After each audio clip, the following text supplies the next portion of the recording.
have, as you know in the information that I've sent out, I've asked you for your feedback on how you learn and what you like in terms of your learning preferences. So you got the survey. I think I had 13 people complete it, and I got some results back that said basically there's a different type in like every category of learning. There's someone who represents that in this room or online, which means I have to match up to all learning styles today. No one is going to get it at 100% the entire event, but I'm going to shift and do lots of different activities to hopefully meet up with at least one of your learning styles.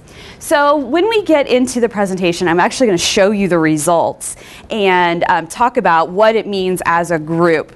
But I wanted you to know that I used that feedback to construct the program today. And that's really important to me, and something that we do here at the training center is we really try to encourage our facilitators to match up to everyone in the audience.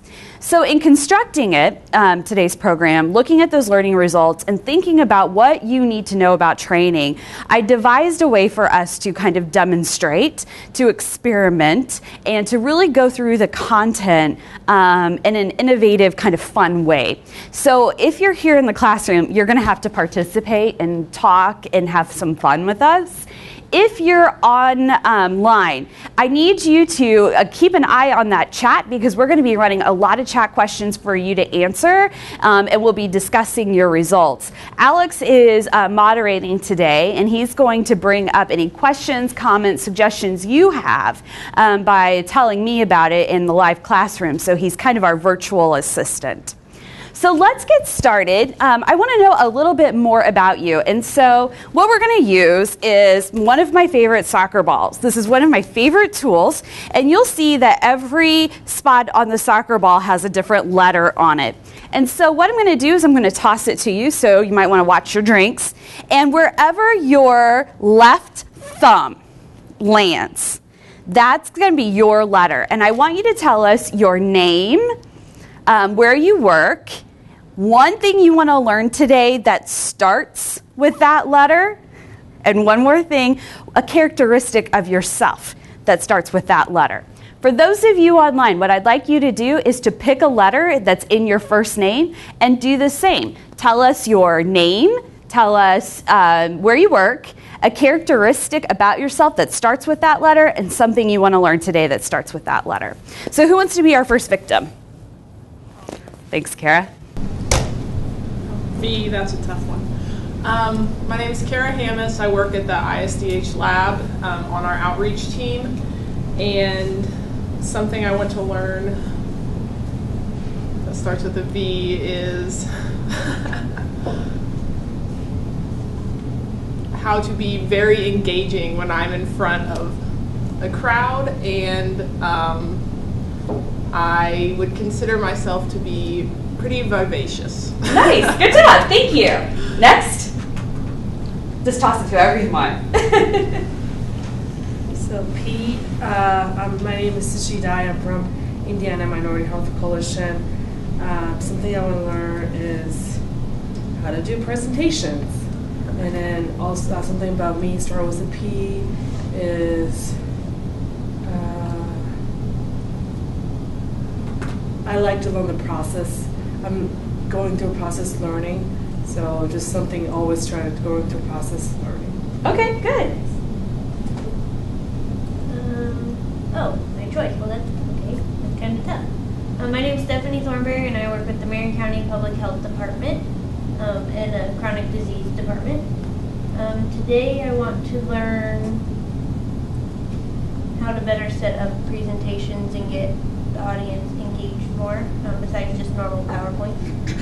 And something about myself is I'm pretty shy and timid, so I kind of need to come out of my shell a little bit with this whole process. Thank you. J. That's going to be hard. Jennifer Taylor. I actually work with IUPUI's AHEC network across the hall. I want to learn how to jumpstart my presentations so that they're not just the typical song and dance, and make them more fun and people walk away. And I am very jumpy when I have caffeine. Okay, all right, thank you. Okay, oh, I got lose a turn, so I'll do it again. And I also got P. So my name is Kate Johnson. I'm here at the Public Health Training Center. Something that starts with a P that I want to learn today is about my people. And those are the people in the room. And a characteristic of mine that starts with a P would be, unfortunately, perfectionist, which is a bad thing, I think, sometimes, but starts with a P. So for those of you that are online and those of you here in the classroom, we are watching our Twitter feed. You can't see it here, but it's IPHTC Cafe. So if you want to tweet during our presentation, we highly encourage it. We like it when you play on your phone when you're in class. So feel free to tweet, to talk about whatever it is that you're learning. Whatever you'd like to do, you can send it to our Twitter feed.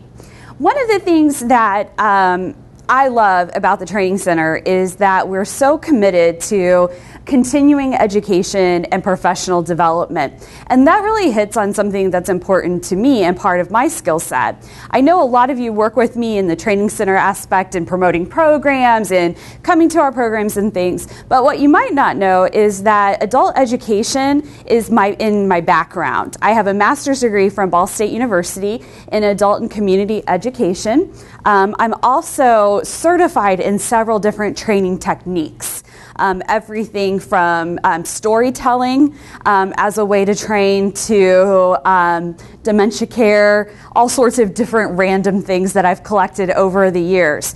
In fact, before I came to the Training Center, I worked for the Alzheimer's Association, and I was responsible for training 60,000 nursing home professionals on quality dementia care. It was a huge project in conjunction with the State Department of Health, and so that's really where my kind of lab was to figure out how we do adult education. And interestingly, being in healthcare, you have some different challenges in training. The audience requires some different things. And what I found is people in public health really match up to the same things that I've learned in dementia care in terms of the professionals who are working with those special populations. So I'm going to bring you a lot of information that I've learned along the way that seems to work really well for our audiences. In addition to my educational background, I also, what was I going to tell you? I've just lost it. Oh, I teach here at IUPUI. I teach R110, which is the fundamentals of public speaking, the dreaded public speaking class. I also teach health communication, nonprofit management, all sorts of different courses related to both public relations, events, and giving presentations. So I have this kind of interesting background in not only program planning, but also delivery and content development. And that's a lot of what I'm going to share with you today. I love this cartoon. I think it's hilarious because we always talk about, the rat race and making, how do we get the mice to do what we want? And this just cracks me up. Sometimes what we learn in training is that people have a very different perspective than you do. So coming in as an instructor, you think one thing, but when you start to view it from your participant's perspective, you see something quite different. And what's really important as we look at this whole concept of training and professional development is we have to see it through the eyes of our learners and what it is that they need. And so that's a thread I'm going to weave throughout our presentation. So, today's objectives, we have 3 of them that are pretty, honestly, kind of brief because I want us to experiment and have fun. The first thing we're going to do is we're going to look at some very basic adult ed theory so that you can see why we do what we do, the foundation of what makes for good learning. The second thing we're going to do is look at tools to enhance that. So it's one thing to know the content, it's another to look at transfer of learning and how we can help people learn better. And then we're also going to use multiple tools to communicate feedback. In other words, you're going to talk to me a lot in different ways so that I get your feedback throughout the presentation. I'm also going to show you techniques that you can use in training to solicit feedback and get people to talk to you and get some thoughts on what they're thinking and how their perception changes throughout the learning event. All right, well, let's move on. what I want to start with is just a few slides on adult education theory. Now, I have all of these slides prepared for you. You'll get them on your way out. I don't like for people to look ahead while I'm presenting, because then people are concentrating so much on looking at the slides that they forget to listen. So you will get those on your way out so that you don't have to write down and chart everything that I have for you today. So the first place we have to start, in my opinion, is with Malcolm Knowles. And he's really considered the grandfather of adult education. And he has a couple theories that I want to kind of share with you, because I think that this makes so much sense. And every time I apply what he has to say, my trainings go better. That's the bottom line. The transfer of learning is so much higher. And so Malcolm Knowles' theory has also become kind of my personal mission statement as well in my educational philosophy. So what Malcolm said was that, one, adults are self-directed, which means they kind of know what they need to know. They have an idea when there's a gap in their knowledge, and they want to increase their knowledge in those gaps as long as it benefits them in some way. The second thing he said is that generally adults have a positive view of educational events, okay? So they want to see those benefits, and as long as they see a benefit to attending, they're very positive about it. They want to attend, they want to learn. The problem is sometimes we do it in an inconvenient way, and then, as you know, when you're called into a mandatory meeting, you're not always thrilled to be there because you might not know the benefits of attending. But Malcolm Knowles says if the participants know the benefits, they're going to show up and they're going to be pretty positive about it. He also said that adults are ready to learn. Okay, so we don't have to necessarily tell them you have to learn now. They pretty much are ready to do it. They're ready to go. The next point he says is that most of the time, adults are going to volunteer themselves for learning events. When they want to know something, they're going to share and say, yep, I want to go, as long as there aren't any barriers to attending. And we'll talk about barriers a little bit later. He also says that adults are task and problem centered. And this is my very favorite thing he says. And what I find is this is one of those magic keys to getting people to attend and learn the information. Task and problem centered, which means if we can share with people how this training is going to improve their lives, they're ready to go. Because when we have a problem, we want to solve it. And that our problem might be we need to learn how to do better trainings. So what do? You volunteer to come. And you probably had a fairly positive view of coming to this training because it solves a problem that you've identified. So when we talk about going out into communities, one of the problems might be health literacy. So we have maybe an adult whose health literacy skills are fairly low, and they know that they're struggling to understand treatment, medications, therapies, and so on. They know they have a problem, that there's a problem that they're not understanding. And so generally, they're going to volunteer themselves to hear more about it, to help to get information that's going to solve that problem. Okay? So that's what we're always shooting for. It's show them we know you have this problem, and here's how we can solve it. And that tends to be a pretty magic piece of information, especially in your promotional materials. Finally, he said, adults are motivated to learn. They want to. And mostly for all the reasons we've already talked about. If we can show them that, again, we can solve some issues by attending this training or this workshop, then they're ready to go. They're motivated. We want to progress. We don't want to stand still. We certainly don't want to slip back. We want to do better. And so a lot of times we'll volunteer ourselves to go to training. Okay. So he says that, okay, great, we know this stuff about the learners, but we have to know some things about the educator. So the person who's facilitating education has a very specific role to play. And I really like what he says here. He says, first of all, the educator organizes. And that means content and logistics. Makes it a comfortable space that's safe and open to learning. Second, we guide learning. So we're the guide on the side, not the sage on stage. Okay, me pushing information to you, and that's the only way we communicate for an hour and a half, isn't going to result in very high transfer of learning. Okay, so you're not going to get as much out of an hour and a half lecture if I just push information to you. But if I guide your learning, if I help you go through your own experiences and build on that, then you have a greater likelihood of taking hold of that information and improving your practices. And I'm going to show you some models on how we can make that happen in a few minutes.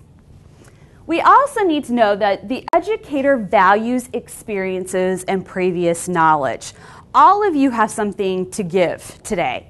Including those of you online. There's something that you know that's very valuable to us as a group. Now, as a facilitator, what Malcolm Knowles is saying is that I need to count on that.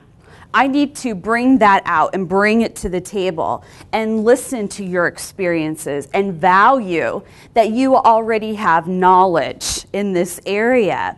So I know, based on the results of our survey, that several of you said the worst experiences are when somebody comes up here and just tells you how it is and doesn't listen to you. Well, that kind of is a little bit degrading to us as adults. So as that facilitator, we want to make sure that we're valuing everyone's experiences and bringing it to the table so everyone can learn from it. We also need to help learners enhance personal growth, which means how can I help you continue to grow as a person and as a professional? The learning doesn't stop at 9:30 today. It continues, and my job is to facilitate that. And we also need to assist in self-actualization. Okay, this is a big one, and it's very deep. So self-actualization, if you remember, is at the very top of the pyramid, of Maslow's pyramid, right? Do you remember that? So how do we help people fully develop and self-actualize? How do we help them, again, use their own knowledge and experience to do better, whether that be in a personal life skill or in a professional situation? So I want to stop here, and I want to ask the question, and I hope some of you online will also join in.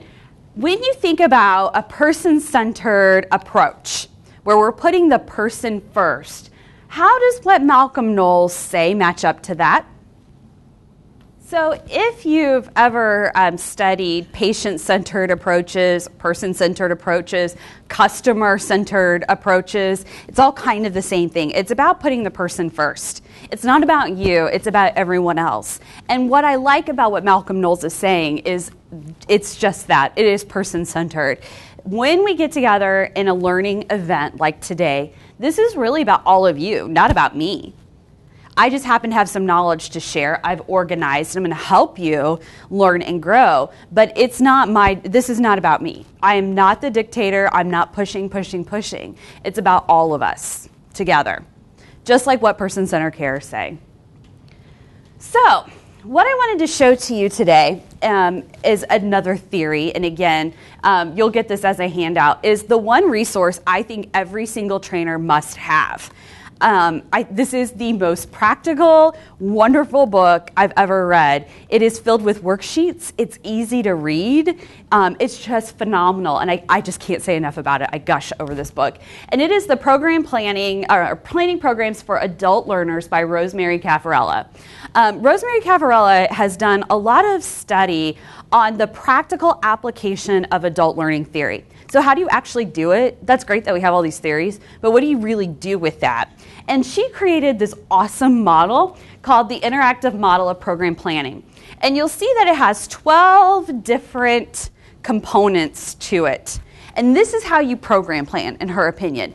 And you see things like identifying program ideas, sorting and prioritizing program ideas, developing objectives, designing instructional plans, devising transfer of learning, let's see, formulating evaluation plans, making recommendations, selecting formats, preparing budgets, coordinating facilities on site, discerning the context, building a broad base of support. Those are 12 different components that she says every training has to include.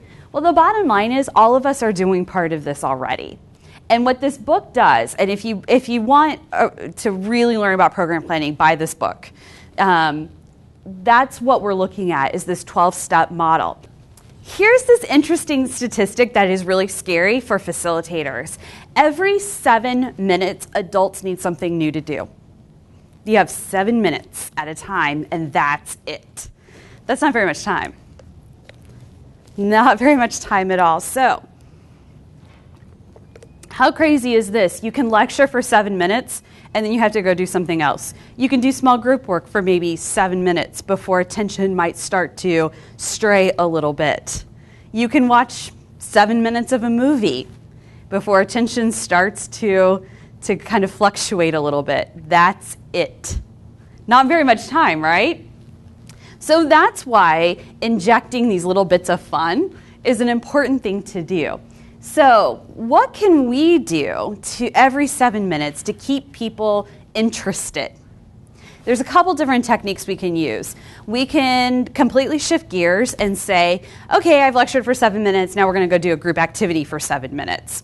But the rule isn't quite so straightforward, because all it means is we have to break it at 7 minutes. So maybe at 7 minutes I ask you a question to brainstorm.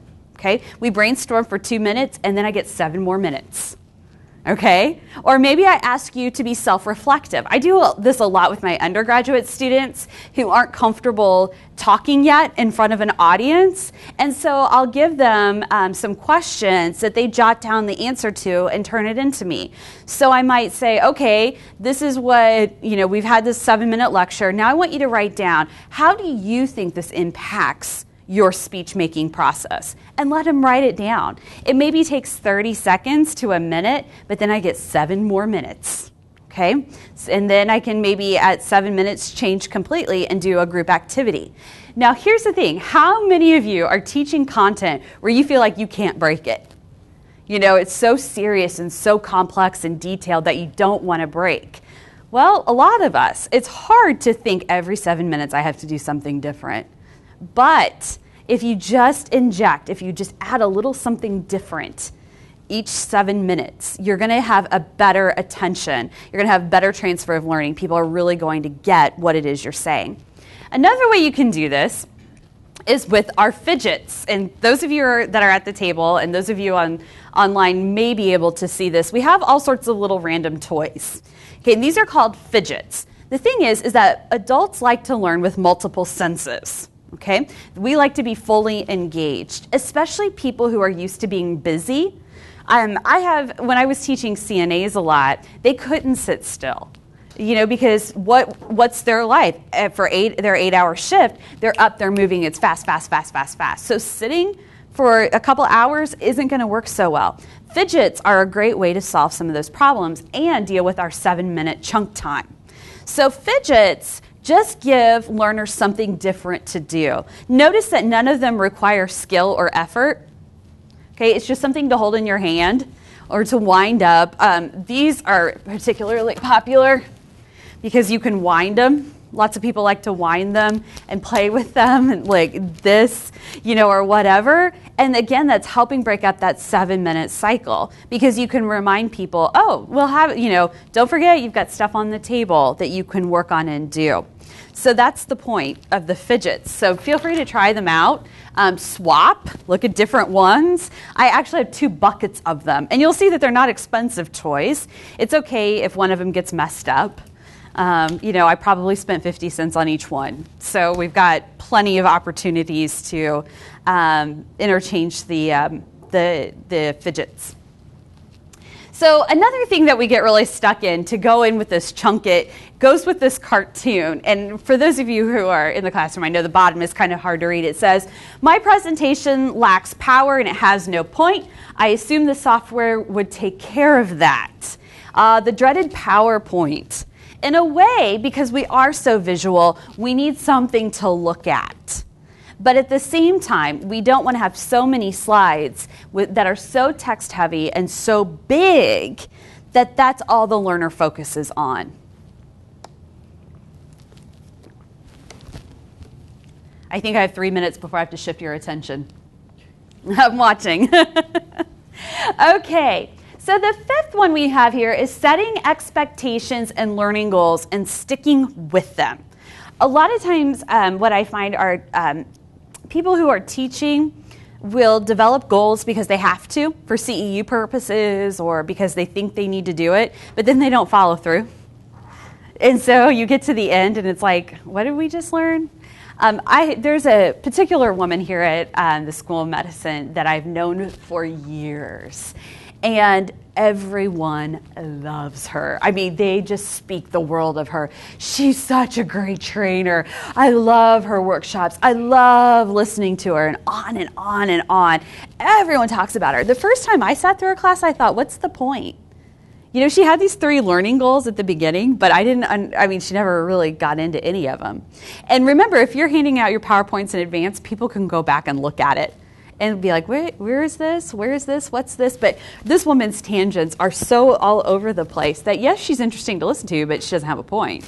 And that's what we need to be sure we're doing, is setting goals and meeting them. And kind of looking at what do our participants, what did they just tell us they want, and how can we follow through with that? So, some of the things we need to think about are, what are the objectives? What's the agenda? How is this going to happen?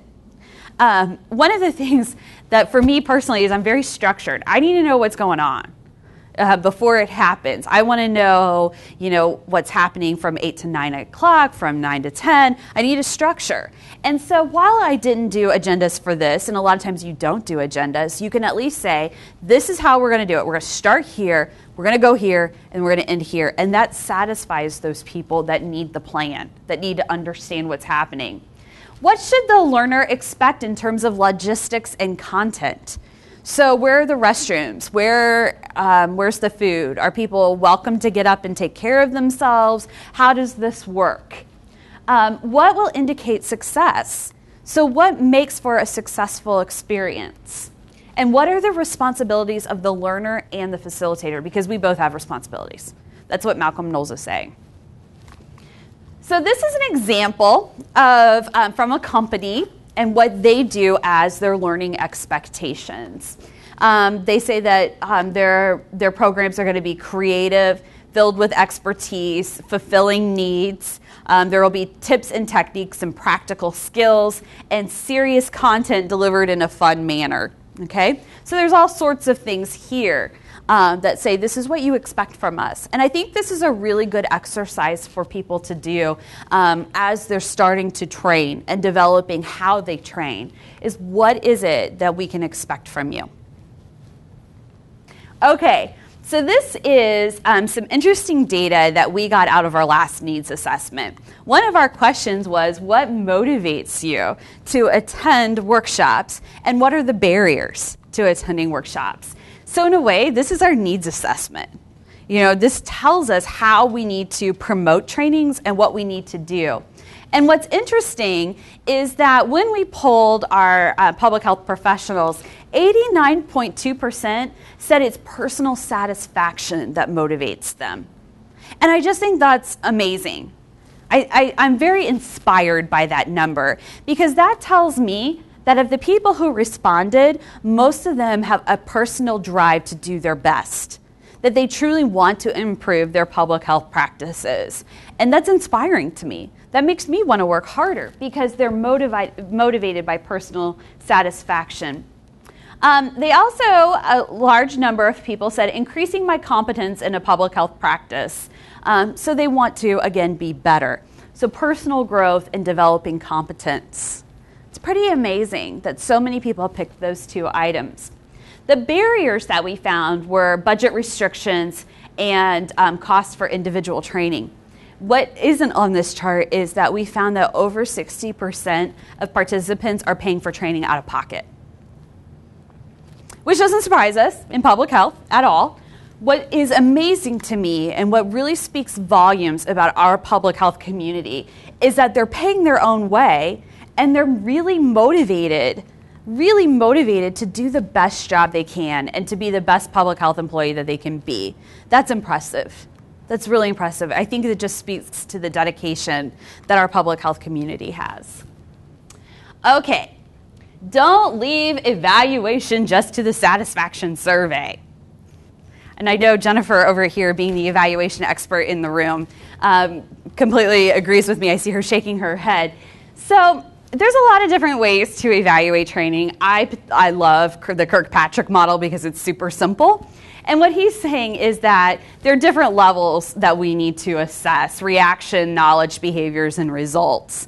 And this happens at different places along the training line. And I mean, this chart really kind of breaks it down for you. But what I want to mention is that we don't have to wait until the end to evaluate. How else can we be evaluating along the way?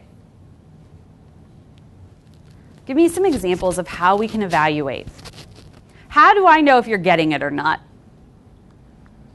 Simply asking. Yeah, we can ask, exactly. What else? People's level of interest.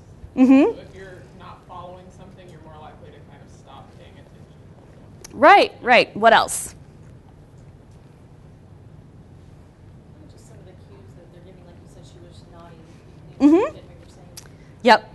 It's harder for the people, for me to know what's going on online. And as you know, and this is always my, I do this too. When you have to listen to a webinar, don't you kind of have one thing, you have that going and then you're doing something else, right? So that's a whole different ball of wax when you start talking about how you do webinars and online learning that we're certainly not going to touch today. Yes, I have become convinced that people judge workshops and conferences on the food and the temperature of the room. That's where I get complaints the most. But we have to think about the space. And I want to ask you some questions about this to kind of get into the space issue. How many of you have to work in rooms that are just a challenge? Yeah, this room is a challenge. We have lights that are set up differently. Like you can see that the bank that we can turn off is there, not where the screen is. These tables are big and awkward. It's hard to move around unless you're doing classroom style, right? So these are some things that we have to think about.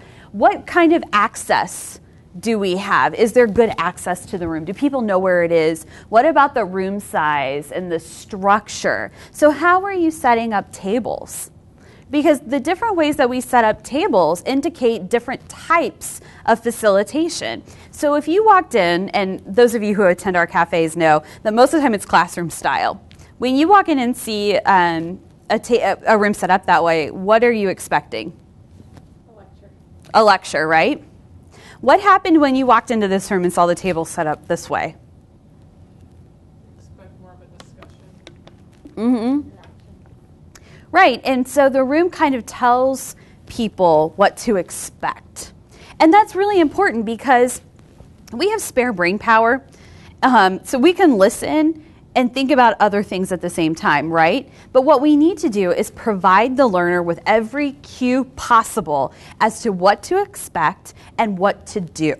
And this hit home for me big time about, I don't know, it was probably about 7 years ago. I was doing a training in Vincennes on dementia care, and a gentleman who had been working for the same nursing home for about 22 years showed up at the registration table and said, "What do I do?" And I said, "Well, tell me your name and I'll sign you in." So I checked him off and I gave him his materials and I said, "The room's behind me, make yourself at home." And he said, "I don't understand what I do though." And I said, "Well, feel free to go in, pick a seat, grab some breakfast." I tell him kind of what's going on. And he's like, "I still don't understand what I do." And I said, "What are you concerned about?" Because there was obviously something I wasn't telling him. And he told me in the 22 years that he had been working, he had never been to a training before. He had never been to a workshop. He had no idea what to do. And we have a lot of people who need that type of facilitation and that type of setup that indicates to them what it is that's going to happen. Some of you probably came in and saw the square and were not happy. You wanted it classroom style, right? Because you just wanted to sit and listen. We can do the same thing with small groups. If we put tables together in small groups, obviously we're going to have a lot of group discussion and a lot of group think. So we have to think about what is it that's going to make for a good room?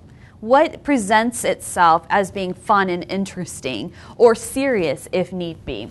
So let me ask you this. When we were playing music and when you came in, what were you thinking? Time to wake up. Time to wake up. Relax. A little more informal, right?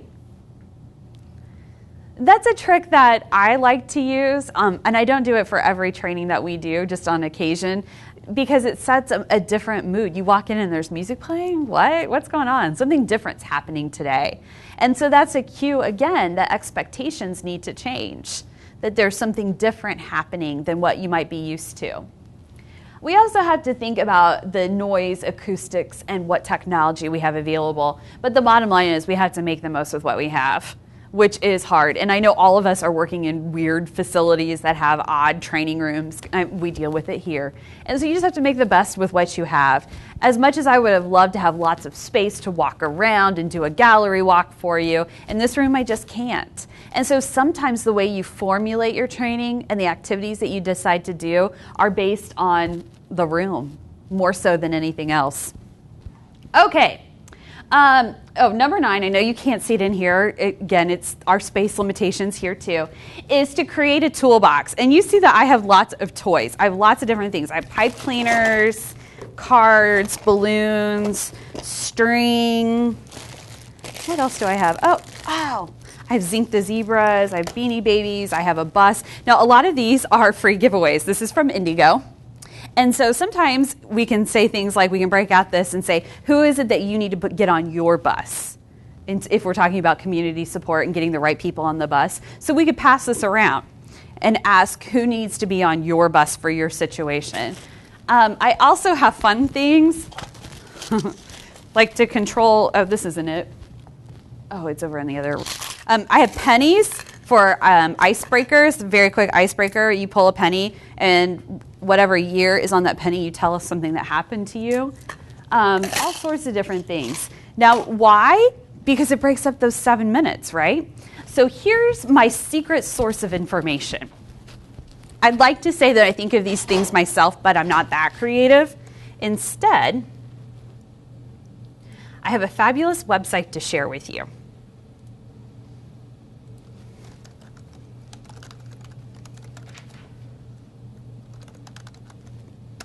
Trainer's Warehouse. This site is awesome. You should get their catalog. Now here's the thing, they have all sorts of things designated and they tell you what to do with it. Like here are my soccer balls, they have buzzers, they have the prize wheel, there's where my fidgets came from. If you need comic relief, they have these types of things as well.